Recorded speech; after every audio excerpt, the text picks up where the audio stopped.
À Noël, je suis arrivé les bras chargés de cadeaux pour tout le monde. La pièce s'est tue quand je suis entré. Mon cousin a murmuré, pourquoi est-ce qu'il est même là? J'ai essayé de m'asseoir à la table principale, et mon frère m'a regardé et a dit, qu'est-ce que tu fais? Cette place est pour la vraie famille. Va manger dans le garage. Ma mère n'a même pas sourcillé. Mon oncle a levé son verre et s'est moqué, regardez qui essaie de se racheter. Mon petit-neveu a pris le cadeau que j'avais apporté et l'a jeté par terre. Je me suis levé, silencieux, souriant. Ce que j'ai fait ensuite a fait en sorte que ce soit le dernier Noël qu'il célébrerait jamais sous ce toit. Maintenant, il supplie, s'il te plaît, on plaisantait. Alors, ça me ronge un peu et je suis toujours furieux. Désolé si c'est un peu confus. Je vais juste balancer ça ici et voir si quelqu'un d'autre a déjà été traité comme ça par sa famille, parce que je ne sais pas si je suis en train de réagir de manière excessive ou quoi, mais honnêtement, je ne pense pas. Si vous pensez que je suis le méchant, très bien. Mais au moins, écoutez-moi. Tout d'abord, je savais que Noël serait bizarre cette année. Le groupe de discussion qu'ils utilisent pour organiser les choses, auquel je participe à peine, pour être honnête, parce que ce n'est que du drame sans fin et des mèmes que je ne comprends même pas, avait soudainement changé les plans du dîner chez Marian, ma tante, à la maison familiale, et personne n'a vraiment dit pourquoi. Genre, mon frère Robert a juste dit un truc du genre c'est plus logique, moins de route, et tout le monde a dit ok. Mais je ne sais pas, c'était bizarre, j'aurais probablement dû comprendre que quelque chose se tramait, mais j'étais occupé et j'ai juste supposé que c'était comme ça. Alors, le contexte, j'ai déménagé hors de la ville il y a quelques années, même pas loin, mais j'ai créé ma propre vie. Et depuis, la famille est un peu aigrie. Je ne suis pas riche ou quoi que ce soit, mais je m'en sors bien. Et oui, je ne me présente pas à tous les anniversaires ou quoi que ce soit, mais j'essaie quand même. J'apporte des trucs, je prends des nouvelles, j'appelle maman chaque semaine, ce genre de choses. Mais mon frère et mon cousin Kurt font toujours de petites remarques sur le fait que j'ai oublié d'où je venais ou que je pense être meilleur que tout le monde, ce qui est hilarant parce que je vis littéralement dans un petit appartement avec une moquette moche. Je ne voyage pas en jet privé ou quoi que ce soit. Bref, cette année, j'ai décidé de me surpasser, de vraiment réfléchir aux cadeaux, d'acheter à tout le monde quelque chose de décent. Pas juste les habituelles chaussettes ou quoi, mais des trucs qu'ils pourraient vraiment utiliser. J'ai même emballé tout moi-même, ce qui, je ne vais pas mentir, avait l'air un peu tragique, mais au moins j'ai essayé. Je voulais leur montrer que je faisais toujours partie de la famille, tu vois? Stupide, peut-être, mais peu importe. Alors, j'arrive à la maison. Il neige. Mon téléphone est en train d'exploser avec des textos au tu es proche, de maman, et je pense honnêtement que peut-être cette année sera différente. Je monte, les bras pleins de sacs, et la première chose que je remarque, c'est le silence de mort à l'intérieur. Genre, d'habitude, il y a de la musique ou la télé, ou au moins mon oncle Douglas qui crie après le chien. Mais quand j'entre, juste le silence. Je vois tout le monde dans le salon, et ils se tournent tous pour me regarder, et c'est juste bizarre. Je dis, salut, joyeux Noël. Et Kurt, mon cousin, est debout à côté du sapin avec un verre. Et il donne un coup de coude à mon frère et dit, même pas silencieux. Jean, pourquoi est-ce qu'il est même là? Je l'entends. Il sait que j'entends, et il me fixe juste. Personne ne dit rien. Ma mère me regarde juste comme si j'avais ramené de la boue. Alors, je reste là à tenir les cadeaux et j'essaie de faire bonne figure. Je dis, j'ai apporté des trucs, je vais les mettre sous le sapin. Et Robert, mon frère, plus âgé de 2 ans et qui se prend pour le roi de la maison depuis la mort de papa, hausse juste les épaules et s'en va. Je demande où je dois mettre mon manteau, et il montre juste une chaise du doigt. Ne me regarde même pas. Alors, je vais m'asseoir à la table à manger parce que c'est ce qu'on fait toujours. Et il y a une chaise supplémentaire au bout. Alors, je me dis tant pis, je vais juste la prendre. Je commence à poser mes affaires, et Robert s'approche, tout fort, et dit, qu'est-ce que tu fais? Cette place est pour la vraie famille. Tu peux aller manger dans le garage. Je n'exagère même pas. Il l'a dit comme ça, avec ce sourire stupide. J'en ris un peu parce que je pense qu'il plaisante, mais personne d'autre ne rit. Kurt regarde juste son téléphone. Marian fait comme si elle n'avait pas entendu. Et ma mère ajuste juste ses lunettes et commence à chipoter avec la serviette. Je la regarde, attendant qu'elle dise quelque chose, mais elle l'ignore juste. Même pas un tressaillement. Alors maintenant, je suis juste là à tenir cette assiette. Et mon neveu, le fils de Robert, Everly, il a genre 6 ans, s'approche, attrape le cadeau que j'ai apporté. C'était un truc Hot Wheels, rien de fou, mais descend, me regarde droit dans les yeux et le jette juste par terre, genre exprès, sans même essayer de le cacher. Puis il s'éloigne en tapant du pied. Personne ne dit un mot. J'entends Robert marmonner un truc du genre que j'en fais trop. Ensuite, l'oncle Douglas, il a toujours été pénible, il se croit drôle, lève son verre et dit « Regardez qui essaie de se racheter ». Du Dylan typique, non? Et tout le monde rit un peu. Pas vraiment fort, mais assez pour que ça pique. C'est tellement gênant. Je regarde ma mère à nouveau, espérant un soutien, et elle soupire juste et dit « Dylan, tu ne peux pas faire une scène aujourd'hui ?» Comme si c'était moi le problème. Comme si c'était moi qui étais difficile. Je ne sais même pas quoi faire à ce stade. Je suis juste là, et je sens mon visage chauffer, mais je ne vais pas leur donner cette satisfaction. Alors, je ramasse le cadeau par terre, le remets sous le sapin, et je dis juste « Joyeux Noël », j'imagine. Puis je sors dans le garage comme ils ont dit parce que honnêtement, je ne veux plus m'asseoir à cette table de toute façon. Le garage est glacial. Ils n'ont même pas pris la peine de dégager un endroit, alors je suis juste assis sur une chaise pliante à côté d'un tas de vieux pneus d'hiver et d'un tapis de course cassé. Je peux les entendre rire à l'intérieur. À un moment donné, j'entends Kurt dire un truc du genre que je vais probablement commencer à pleurer et retourner dans mon appartement chic. Je fais juste défiler sur mon téléphone, essayant de l'ignorer, mais c'est impossible. Après genre 10 minutes, ma mère sort, ne me regarde même pas, dépose juste une assiette sur l'établi et dit « Tu devrais manger avant que ça refroidisse ». Puis elle rentre à l'intérieur et claque la porte. Je reste assis là et je fixe le mur pendant un moment. J'essaie de manger, mais honnêtement, je n'ai même plus faim. Je continue juste de penser, est-ce que ça se passe vraiment? Genre, suis-je vraiment ici dans le garage à Noël pendant que ma soi-disant famille est à l'intérieur et agit comme si j'étais une sorte de lépreux? Je sais que les gens vont dire que je devrais juste partir. Et oui, peut-être que j'aurais dû, mais honnêtement, j'étais trop en colère pour même bouger. J'ai commencé à penser à toutes les fois où ils ont fait des conneries comme ça. Genre après la mort de papa, quand Robert et Kurt ont commencé à agir comme si la maison était à eux, même si techniquement j'en possède une partie aussi. Ou comment chaque fois que j'essaie de m'impliquer, ils agissent comme si j'étais là seulement pour l'argent ou que je pense être trop bien pour eux. C'est toujours quelque chose, jamais juste content que tu sois venu. Alors, je suis resté assis là pendant un moment à laisser tout ça mijoter. À un moment donné, je les ai entendus commencer à ouvrir les cadeaux, et j'ai pu entendre Everly se plaindre qu'il n'aimait pas le set Hot Wheels, et Robert lui disant « Ne t'inquiète pas, le Père Noël t'en trouvera un meilleur l'année prochaine. » J'ai juste ri parce que honnêtement, tant pis. J'en ai marre d'essayer. Après genre 1 heure, j'ai ramassé mes affaires, je suis rentré à l'intérieur, et personne n'a même levé les yeux.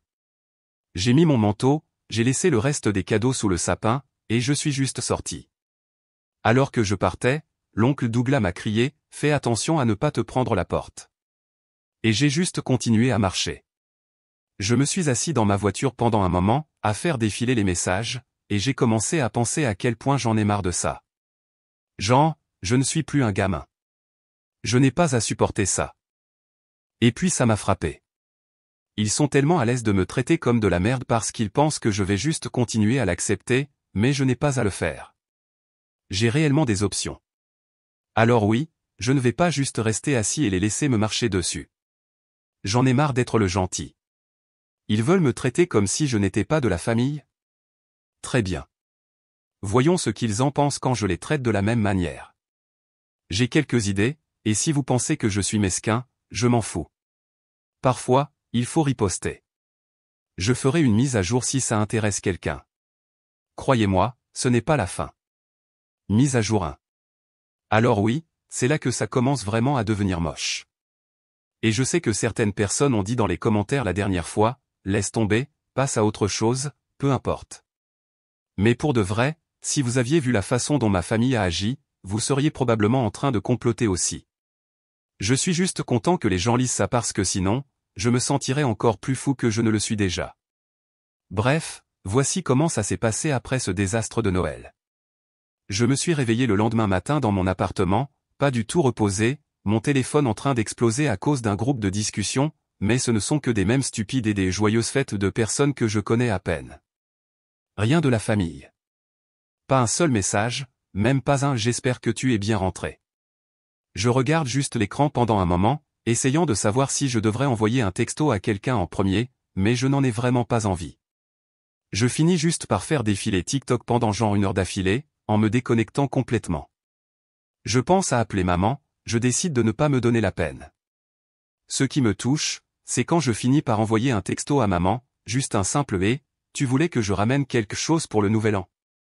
Elle répond juste « je pense qu'on va faire simple cette année. » Probablement juste la famille.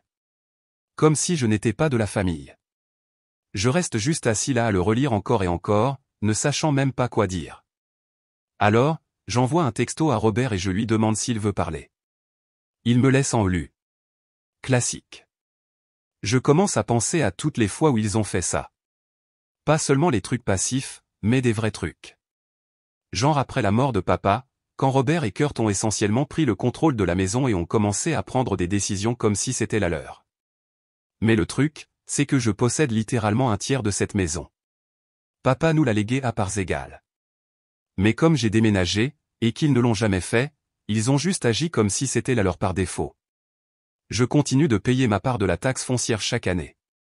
Je participe aux grosses réparations, mais c'est toujours du genre « eh bien, Dylan n'est pas vraiment là, Dylan n'a pas son mot à dire ». Ils ont même installé un mur de photos de famille, et je ne suis même plus dans la moitié. Je l'ai seulement remarqué parce que je suis passé il y a quelques mois et j'ai vu ces grands espaces vides où mes photos étaient autrefois. Alors oui, je suis assis dans mon petit appartement en train de penser, pourquoi est-ce que je les laisse me marcher dessus? Pourquoi est-ce que je paie pour une maison d'où je me fais essentiellement virer à chaque fois que je visite? Je commence à faire les calculs. Je vérifie la facture de taxe foncière la plus récente et je vois mon nom dessus. Juste là avec Robert et maman. Je trouve les informations sur l'assurance dans mon email. Je suis stupide de ne pas avoir regardé tout ça plus tôt. J'envoie un texto à maman à nouveau, cette fois plus direct. Est-ce que vous comptez me racheter la maison ou quoi? Elle répond juste, pas ça encore. Et puis elle en reste là. J'envoie un texto à Robert, je n'obtiens rien. J'essaie d'appeler, ça va à la messagerie vocale. J'essaie le groupe de discussion et je dis, est-ce qu'on peut parler du partage de la maison? Kurt publie juste un mème sur les profiteurs. Même pas subtil. Et Robert dit, arrête de faire des histoires. Retourne à ta vie citadine. Très bien, j'en ai marre de parler. Je cherche sur Google comment vendre une part d'une maison. Ce n'est pas simple, mais ce n'est pas impossible non plus. Je pourrais forcer une vente si je le voulais vraiment. Je ne vais pas entrer dans des trucs juridiques ici, mais en gros, j'ai des options, et ils le savent. Je commence à parler à un ami d'un ami qui fait des trucs immobiliers. Pas un expert sophistiqué, juste un type qui a aidé mon voisin à vendre sa maison l'année dernière, et il me dit que oui, techniquement je pourrais vendre ma part. Pas facile, mais possible. Ou je pourrais insister pour un rachat. Je lui demande s'il connaît quelqu'un qui voudrait même un tiers d'une maison avec 2 personnes en colère dedans. Et il rit juste. Il dit qu'il y a des investisseurs qui achètent toutes sortes de situations bizarres. C'est tout ce que j'ai besoin d'entendre. Alors, je rassemble tous les papiers, les factures de taxes, le titre de propriété, les emails, et j'envoie un email groupé à maman, Robert et Kurt. Je dis, soit vous me rachetez à la juste valeur marchande d'ici la fin mars, soit je mets ma part en vente. Je joins un tableau de la valeur de la maison, de ce que j'ai payé en taxes, de ce qu'un tiers coûterait s'ils veulent la garder. Je précise que je ne bluffe pas. Robert m'appelle. Enfin. Il est furieux. Il dit que je suis ridicule, que personne ne veut acheter ma part stupide, que je fais juste ça pour lui donner une mauvaise image. Je lui dis que j'en ai marre d'être traité comme un étranger dans la maison de ma propre famille, et s'il n'aime pas ça, tant pis. Il me raccroche au nez. Incroyable. Je reçois un appel de maman 1 heure plus tard, et maintenant elle pleure. Elle dit que je suis en train de déchirer la famille, que papa serait déçu. Tous les trucs auxquels vous vous attendez. Je reste assis là et j'écoute pendant un moment. Puis je lui demande, franchement, pourquoi est-ce que tu les laisses me traiter comme ça? Elle ne répond pas, elle commence juste à parler à quel point les choses ont été difficiles depuis la mort de papa. Je comprends. Vraiment. Mais je ne suis pas un punching ball. Après cet appel, je mets en sourdine le groupe familial pour la première fois de ma vie. Les jours suivants ne sont qu'un flou de textos passifs-agressifs. Kurt publie un truc sur les serpents dans l'herbe et puis le supprime. Marian, ma tante, appelle et essaie de me faire culpabiliser, genre tu ne sais pas que la santé de ta mère n'est pas au top? Je dis, peut-être que tu devrais parler à Robert et Kurt de la façon dont ils traitent les gens avant de me blâmer. Elle claque le téléphone. À ce stade, je commence à recevoir des messages de cousins au hasard à qui je parle à peine. L'un d'eux est Jean, c'est vrai que tu vends la maison. Je lui dis, oui, à moins qu'ils ne me rachètent. Il dit, bonne chance. Ils n'accepteront jamais. Et je suis Jean, regarde-moi. Je ne bluffe pas. Le meilleur, c'est qu'une fois que j'ai envoyé cet email officiel, tout le monde se montre soudainement plus gentil, mais seulement entre eux, pas envers moi. Maman publie toutes ses photos de retour en arrière sur Facebook, genre des souvenirs de famille heureux, mais je ne suis dans aucune d'elles. Robert publie une story passive-agressive sur la famille qui passe toujours en premier. Je ris juste. Je ne publie rien. J'attends juste. Un soir, Robert se présente réellement chez moi. Je l'entends cogner à la porte, criant pour que j'ouvre. J'ouvre la porte. Il essaie de me bousculer, alors je le bloque. Il dit, tu ne peux pas faire ça. Tu vas tout gâcher. Je lui dis, tu aurais dû y penser avant de me dire de manger dans le garage. Il frappe fort sur le mur. Je lui dis que s'il refait ça, j'appelle quelqu'un. Il sort en trombe, claque la porte. Le lendemain, je reçois un email d'un compte Gmail au hasard, genre intéressé à acheter votre part de la maison. Je sais que c'est l'un d'eux, probablement Kurt ou Robert qui essaie de me faire peur. Je l'ignore. Je réponds par email et je dis, si vous êtes sérieux, parlez à mon agent. Je mets l'agent immobilier en copie juste pour que ça soit réel. L'ambiance dans le groupe de discussion est morte maintenant. Personne ne publie de même. Personne ne me tague dans quoi que ce soit. Maman envoie une note vocale en disant, s'il te plaît, ne fais pas ça. Pense à ton neveu. Pense à la famille. Je ne réponds même pas. Je ne fais pas ça pour attirer l'attention. Je le fais parce que j'en ai marre d'être le punching ball de la famille. Alors maintenant, on est à la mi-janvier, et j'ai tous mes documents alignés. Mon agent dit qu'il a quelques personnes qui pourraient être intéressées, mais honnêtement, je m'en fous même si ça prend du temps. Je veux juste qu'il sache que je suis sérieux. Plus de passe-droit, plus d'être traité comme si je n'étais même pas là. La dernière chose que j'ai entendue d'un voisin, même pas mon ami, juste quelqu'un qui nous gardait autrefois, c'est qu'ils ont vu un panneau à vendre dans le garage quand ils sont passés. J'imagine que Robert essaie de me faire peur pour que je recule. Je lui envoie un texto et je dis, bien essayé, mais je n'ai pas peur. Je ne recule pas. Pas cette fois. La prochaine étape consiste à obtenir des offres. Et s'il pensait que Noël était gênant, attendez de voir ce qui se passe quand un tas d'étrangers commencent à fouiller dans leur précieuse maison. Si vous avez lu jusqu'ici, vous comprenez. Je ne lâche pas l'affaire. Ça ne fait que commencer. On fera une mise à jour bientôt. Mise à jour 2. Alors, voilà. Je ne pensais pas poster à nouveau si vite, mais les choses se sont accélérées très rapidement. Honnêtement, c'est presque amusant de voir à quelle vitesse les gens changent d'avis dès qu'il y a de l'argent en jeu. Je ne sais pas si quelqu'un pensait vraiment que j'irais jusqu'au bout, mais maintenant que je passe réellement à l'action, tout le monde se comporte comme si j'étais le méchant. Lol. Peu importe. J'ai dit que je ne partirais pas comme ça, et je le pensais. Donc, les choses étranges ont commencé juste après le dernier email que j'ai envoyé. Celui avec la date limite de rachat et tous les chiffres. Soudain, chaque jour, je reçois ces appels aléatoires, certains numéros bloqués, certains raccrochent tout de suite. Une personne a même laissé un message vocal en prétendant être intéressée par un tiers d'une maison. Genre, allez. Essayez au moins d'être convaincant.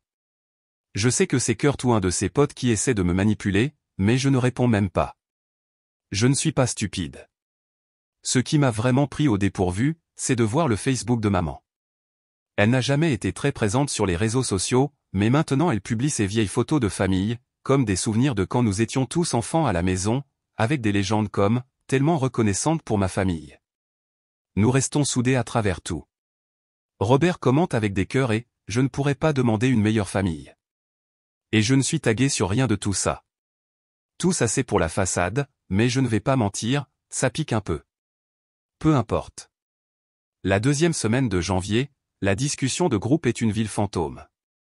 Personne ne poste de même, pas de conversation sur le football, rien. Juste le silence. Puis, un soir, je reçois un appel de Kurt.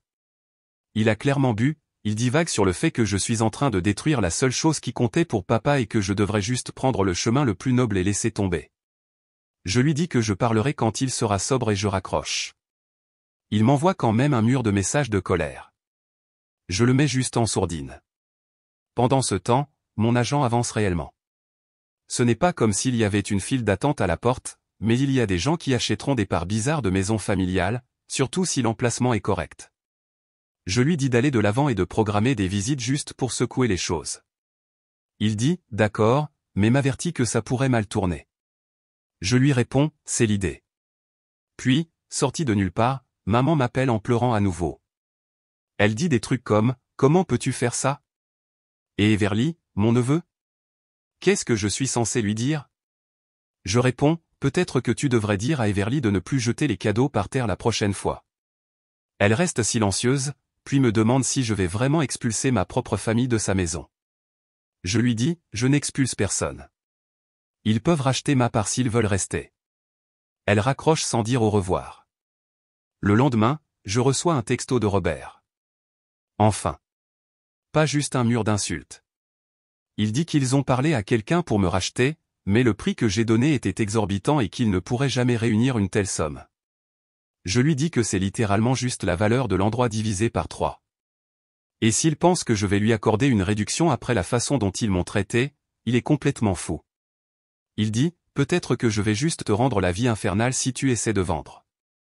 Je réponds, vas-y, mais si tu t'en prends à l'un des acheteurs, je ferai en sorte que tout le monde le sache. Il me bloque. Maintenant, je reçois des appels de la compagnie d'assurance parce qu'apparemment Robert a essayé de faire retirer mon nom de la police sans me le dire. Je les rappelle et je dis, je suis toujours propriétaire. Ne changez rien sans ma signature. La dame au téléphone a juste l'air fatiguée, comme si elle avait passé une longue journée à gérer des drames familiaux. Mais elle dit, d'accord. J'appelle également le bureau des impôts fonciers et je leur dis que je ne paierai pas un autre centime tant que mes intérêts ne seront pas respectés.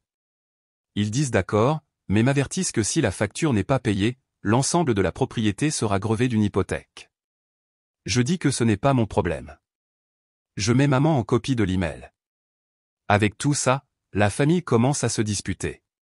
Marian, ma tante, m'envoie un texto sorti de nulle part, disant que je brise le cœur de maman et que je devrais avoir honte. Je lui dis, parle à Robert et Kurt si tu veux trouver quelqu'un à blâmer. Elle commence à crier, je raccroche. Kurt m'envoie un long message sur le fait que j'agis comme un vautour d'entreprise et que j'étais l'un d'eux avant. Je réponds juste avec un pouce levé. Il me traite de lâche, je ne réponds pas. Le meilleur, c'est que dès que l'agent programme une visite, c'est le chaos total. Apparemment, la première fois que quelqu'un se présente pour visiter l'endroit, Robert essaie de l'empêcher d'entrer. Il pousse en fait le gars à la porte et commence à crier que la maison n'est pas à vendre, que c'est une maison familiale, blablabla. L'agent m'appelle après et dit, ça va être difficile s'il continue à agir comme ça. Je lui dis, continue. Et si Robert recommence, documente-le. Maman m'envoie un texto plus tard dans la soirée. Elle dit, les voisins commencent à poser des questions, comme, pourquoi des étrangers viennent-ils? La maison a-t-elle des problèmes? Ce genre de choses. Elle est gênée. Elle dit, je donne une mauvaise image de toute la famille.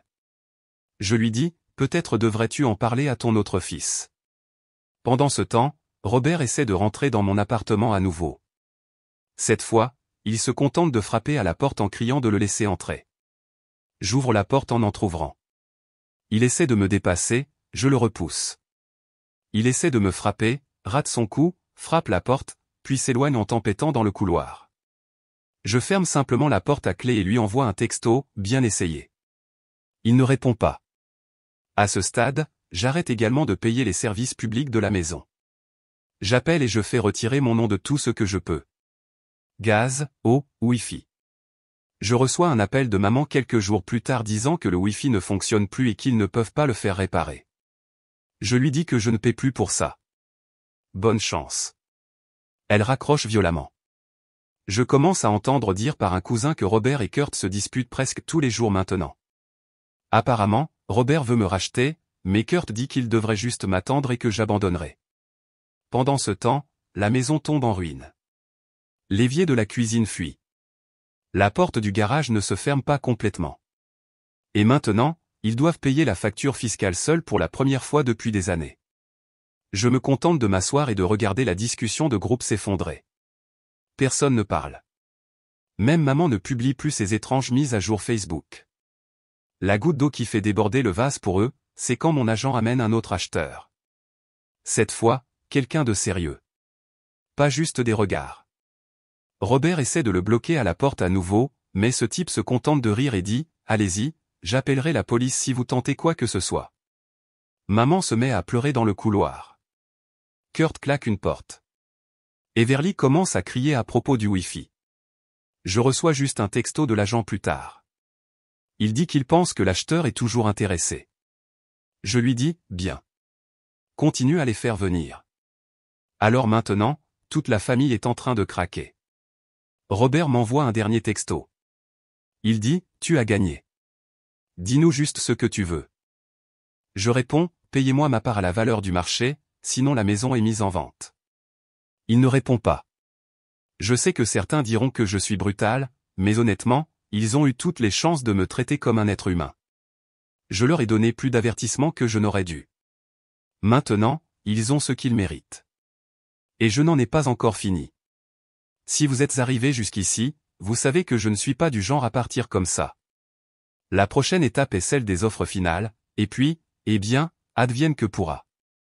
Je vous tiendrai au courant. Mise à jour finale.